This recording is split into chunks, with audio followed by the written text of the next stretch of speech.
सभी को नमस्कार। आइए आज हम एक नए अध्याय के बारे में पढ़ते हैं। अध्याय का नाम है मेरे बचपन के दिन, जिसकी लेखिका हैं महादेवी वर्मा। अध्याय को पढ़ने से पहले आइए हम लेखिका के जीवन से परिचित हो जाएं। महादेवी वर्मा का जन्म सन 1907 फर्रुखाबाद उत्तर प्रदेश में हुआ था। इनकी शिक्षा दीक्षा प्रयाग में ही हुई और प्रयाग महिला विद्यापीठ में प्राचार्य पद पर लंबे समय तक कार्य करते हुए लड़कियों की शिक्षा के लिए इन्होंने काफ़ी प्रयत्न किया।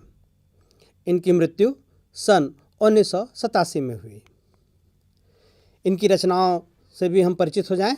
इनकी रचनाएं हैं जिसमें काव्य संग्रह में हैं निहार, रश्मि, नीरजा, यामा, दीपशिखा, और गद्य रचनाओं के अंतर्गत हैं अतीत के चलचित्र, स्मृति की रेखाएं, पथ के साथी, श्रृंखला की कड़ियाँ।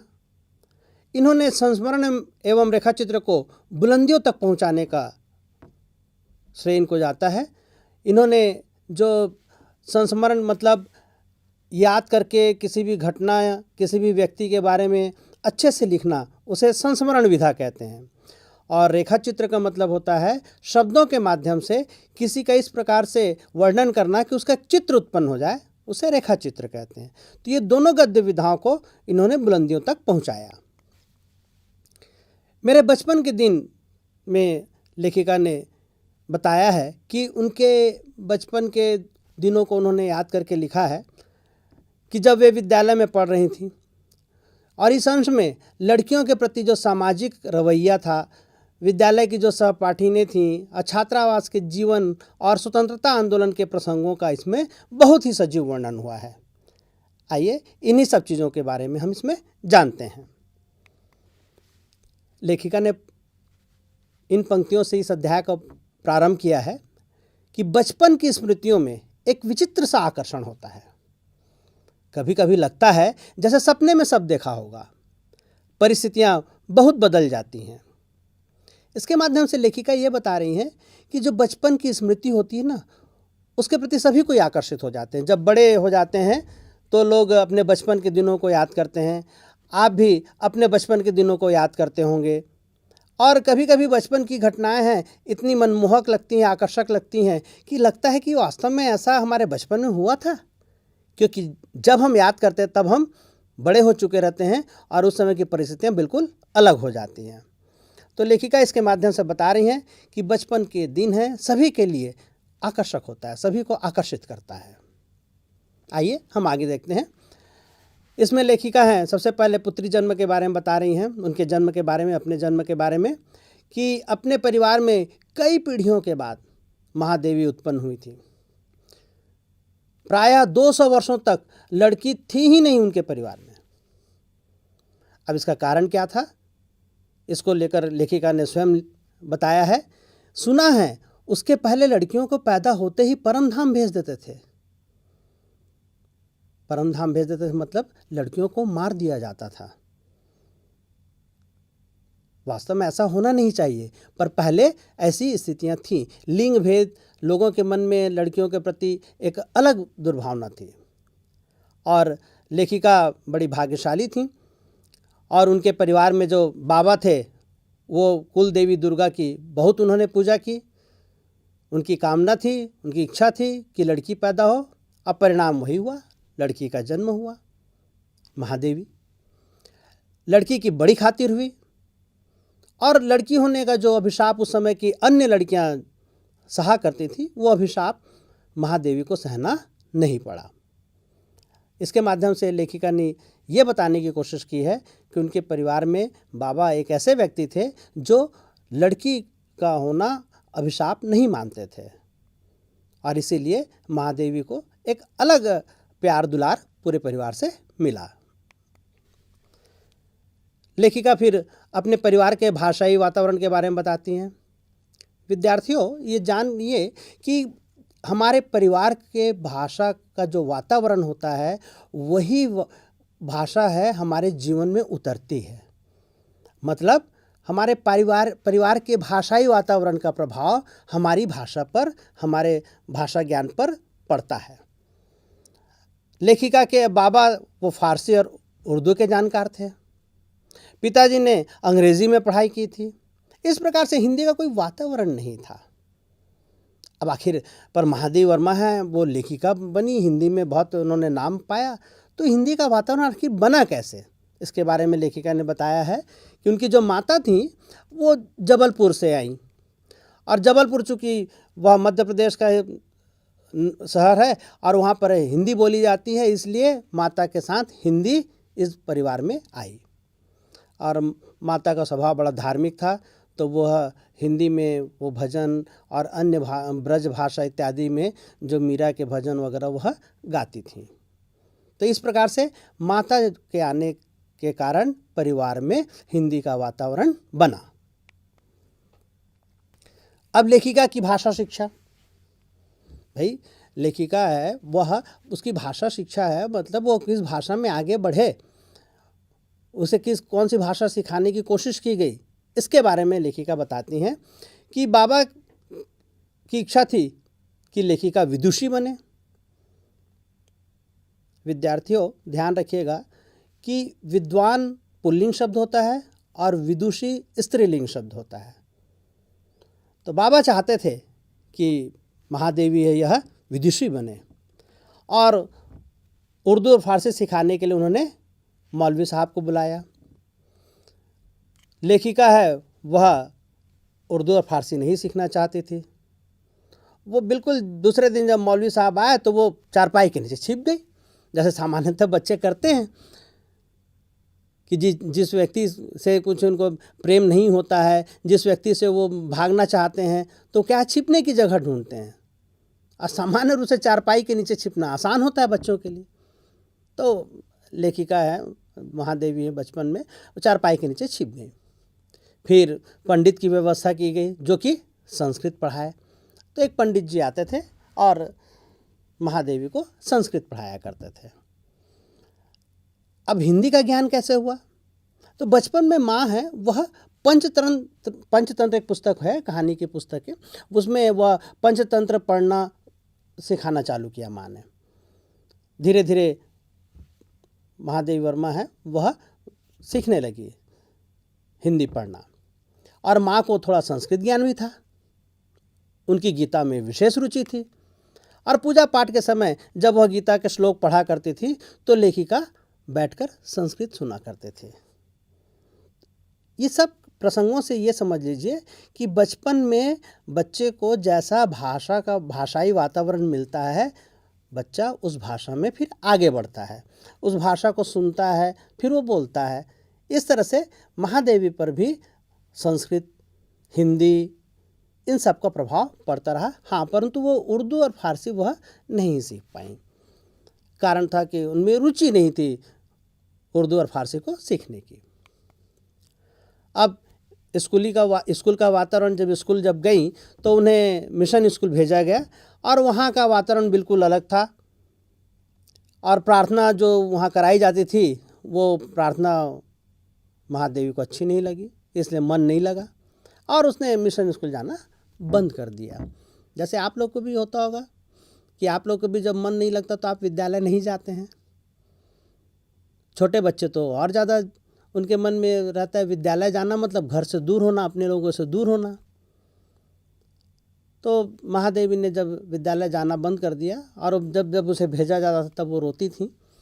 तो फिर घर वालों ने देख लिया से कि ये जिस विद्यालय में जा रही है, जिस स्कूल में पढ़ने जा रही है, उस स्कूल में इसको पढ़ने की रुचि नहीं है।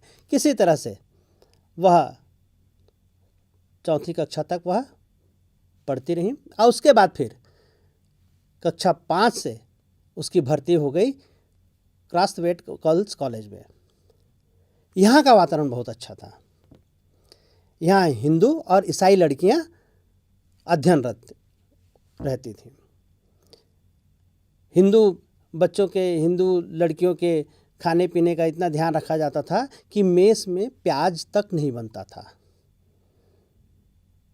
ताकि जो शाकाहारी हैं उन्हें खाने में कोई तकलीफ ना हो। तो क्रास्थवेट जो गर्ल्स कॉलेज था वहाँ का वातावरण बहुत अच्छा था, और उसी कॉलेज में ये महादेवी पढ़ती रहीं और अन्य लड़कियों के साथ, जिसमें कि हिंदू और ईसाई लड़कियां शामिल थीं।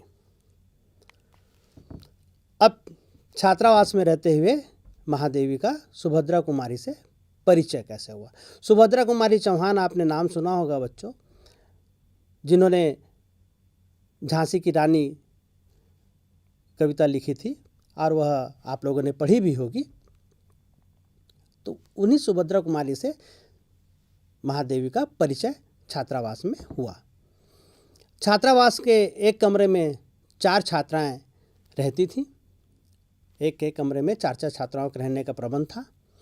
और जो सुभद्रा कुमारी थी वो 2 वर्ष सीनियर थी महादेवी से, और सुभद्रा उनकी पहली साथिन बनी। छात्रावास में और किसी लड़की से इतना गहरा परिचय, गहरी मित्रता नहीं थी जितनी कि सुभद्रा से हुई। सुभद्रा है वह कविता लिखा करती थी और महादेवी भी बचपन से कविताएं लिखने की कोशिश किया करती थी। महादेवी की माँ है वो मीरा का पद गाया करती थी और वो मीरा के पदों को सुनकर, वो जो ब्रज भाषा में लिखी होती थी वह कविताएं, वह पद, तो वो सुनकर ब्रज भाषा में महादेवी ने लिखना आरंभ किया। और सुभद्रा खड़ी बोली, जिस हिंदी में हम पढ़ रहे हैं, हम बात कर रहे हैं, ये खड़ी बोली कहलाती है। तो सुभद्रा है इस खड़ी बोली हिंदी में वह लिखा करती थी।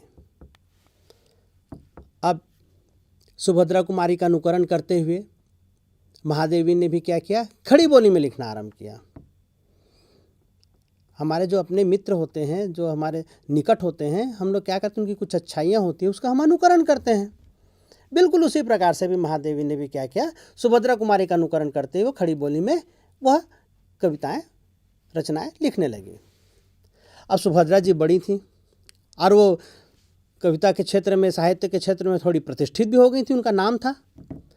अब लेखिका उनसे छिपा कर लिखती थी। संकोच होता होगा, शायद ये डर रहता होगा कि मैं शायद अच्छी कविता न लिख रही हूँ और सुभद्रा को दिखाऊंगी तो वो मेरी हंसी न उड़ाए, जो भी कारण रहा हो। तो वह छिपा कर लिखते थे। सुभद्रा को पता नहीं था, पर कहीं से सुभद्रा को यह खबर लग गई और एक दिन सुभद्रा ने प्रश्न किया, महादेवी तुम कविता लिखती हो? अब महादेवी डर के मारे उसने कहा नहीं। सुभद्रा समझ गई कि ये मुझसे छिपा रही है। और सुभद्रा ने फिर कमरे की तलाशी ली। अब उस तलाशी में फिर अनेक कविताएं मिल गई। सुभद्रा खुश हुई और उन्होंने बाकायदा खुशी के साथ एक हाथ से बिल्कुल महादेवी को पकड़कर और दूसरे हाथ में उनकी जो कविताएं वाली कागज़ थे उन्हें पकड़कर वह हॉस्टल में प्रचारित करने लगी, देखो ये कविता लिखती है, देखो ये कविता लिखती है। मतलब एक अच्छी जो मित्र की भूमिका, एक अच्छी सखी की भूमिका सुभद्रा निभाया।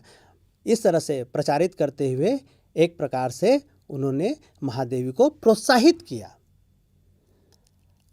अब जब मित्रता और गहरी तब हो जाती है जब दोनों की प्रवृत्ति, दोनों की आदतें, दोनों का स्वभाव एक जैसा हो। अब यहाँ पर इतने प्रसंग से हमने ये जान लिया कि महादेवी वर्मा में और सुभद्रा में एक अच्छी बात दोनों में एक जैसी थी, वह थी कविता लिखना, कविता की रचना करना। इसलिए उनकी मित्रता और गहरी हो गई। आपको पहले बताया जा चुका है कि सुभद्रा उम्र में बड़ी थी, 2 वर्ष सीनियर थी, फिर भी उनकी मित्रता गहरी हो गई। और सुभद्रा से जब मित्रता अच्छे से स्थापित हो गई, उसके बाद फिर जब अन्य लड़कियां खेलती रहती थीं तो उस समय ये खेलने में शामिल ना होकर दोनों तुक मिलाया करती थी। तुक मिलाना मतलब आप लोग जानते होंगे विद्यार्थियों कि अंतिम के शब्द होते हैं वो जो ध्वनि से जिस शब्दों से उसी से मिलते जुलते दूसरी पंक्ति का भी अंतिम शब्द होना चाहिए, तो उसे कहते हैं तुक मिलाना। और उस समय फिर एक पत्रिका छपा करती थी, स्त्री दर्पण। उस पत्रिका में दोनों की रचनाएं छपनी चालू हो गई। इस तरह से दोनों अब साहित्य सृजन में लग गई। कविताएं लिखना उन दोनों का एक प्रमुख रुचि हो गई थी। उनकी रुचि दोनों की रुचि पत्रिकाओं में कविताएं लिखकर भेजने में होने लगी और इस प्रकार से दोनों है साहित्य क्षेत्र में आगे बढ़ने लगी। यहाँ तक जो हमने अध्ययन किया है विद्यार्थियों, उसमें से कुछ प्रश्नों का हम अभ्यास कर लें। प्रश्न है, मैं उत्पन्न हुई तो मेरी बड़ी खातिर हुई और मुझे वह सब नहीं सहना पड़ा जो अन्य लड़कियों को सहना पड़ता है। इस कथन के आलोक में आप यह पता लगाएं कि उस समय लड़कियों की क्या दशा कैसी थी और लड़कियों के जन्म के संबंध में आज कैसी परिस्थितियां हैं। तो उस समय लड़कियों की दशा कैसी थी, आइए देखें। उस समय अधिकतर लड़कियों की स्थिति अत्यंत दयनीय थी। सभी लड़कियों की तो नहीं, पर बहुत ज़्यादा लड़कियों की स्थिति अत्यंत दयनीय थी। पुरुषों के सामने नारी को अत्यंत हीन दृष्टि से देखा जाता था। इसका एक कारण समाज में व्याप्त दहेज प्रथा भी थी। इसी कारण बहुत सी लड़कियों को जन्म के समय या तो मार दिया जाता था या उन्हें घर की चार दीवारी के अंदर कैद करके रखा जाता था। बच्चों, क्या ये सही है? ऐसा होना चाहिए था क्या? नहीं होना चाहिए ना। लड़का लड़की में भेदभाव नहीं करना चाहिए। पर पहले समाज में लोग लड़का लड़की में भेदभाव किया करते थे। लड़कों को जितनी स्वतंत्रता थी उतनी स्वतंत्रता लड़कियों को नहीं दी जाती थी। शिक्षा पाने का अधिकार भी केवल लड़कों को ही था और उच्च वर्गों की कुछ लड़कियां ही शिक्षित थीं। ज़्यादातर लड़कियां अशिक्षित रहा करते थे। अब परिस्थितियां के हिसाब से देखें कि समय के साथ साथ, आज की परिस्थिति के हिसाब से, कि समय के साथ साथ लड़कियों की स्थिति में पहले से अधिक सुधार आया है। इसका एकमात्र कारण अपने अधिकारों को पाने के लिए नारी की जागरूकता है। लड़कियां आज पढ़ लिख कर नौकरी कर रही हैं। हम कह सकते हैं कि पुरुष प्रधान समाज में नारी आज पुरुषों से पीछे नहीं है। तो पहले की परिस्थिति और आज की परिस्थिति में बहुत अंतर आ गया है। पहले नारी को इतनी स्वतंत्रता नहीं थी, आज नारी है वह आगे बढ़ रही है। पुरुष के साथ कंधे से कंधा मिलाकर वह समाज को आगे ले जा रही हैं। अगला प्रश्न देखें, लेखिका उर्दू फारसी क्यों नहीं सीख पाई? हमने देखा था कि महादेवी वो मौलवी साहब को देखते ही कहाँ है, चारपाई के नीचे छिप जाती थी। तो लेखिका उर्दू फारसी आखिर क्यों नहीं सीख पाई वो? इसका उत्तर इस प्रकार से होगा कि उर्दू फारसी में अरुचि होने के कारण लेखिका को यह भाषा कठिन लगी। इसी कारण से लेखिका उर्दू फारसी नहीं सीख पाई। आप लोग को भी जिसमें रुचि नहीं होती होगी उसको सीखने में आपको भी कठिनाई होती होगी ना।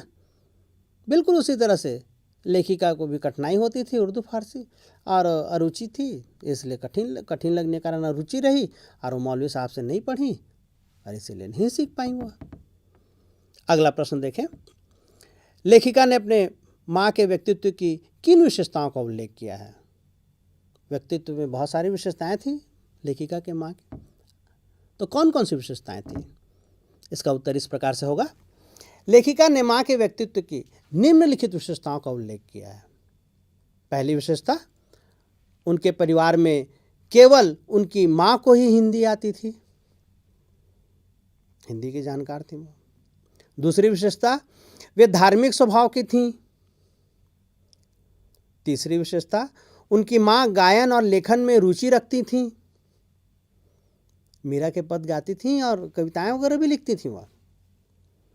चौथी विशेषता, उनकी माँ को संस्कृत का भी ज्ञान था। और पांचवी विशेषता, गीता में उन्हें विशेष रुचि थी। तो माँ के व्यक्तित्व की जो विशेषताएं थी, उन विशेषताओं का प्रभाव महादेवी के जीवन में भी बहुत ज़्यादा पड़ा है। इसीलिए महादेवी वो भी धार्मिक स्वभाव की थी और लेखन में भी उनकी रुचि रही। संस्कृत तो वो पढ़ाती थी वह, और हिंदी के क्षेत्र में उन्होंने एक अच्छा नाम बनाया। साहित्य के माध्यम से उन्होंने अपनी रचनाओं को साहित्य जगत में प्रतिष्ठित किया। इतना अच्छा साहित्य लिखती थी। तो यहाँ पर ये अध्याय का आधा अंश हम समाप्त करते हैं और दूसरे भाग में हम इसके आगे का अंश हम पढ़ेंगे। सभी को बहुत बहुत धन्यवाद।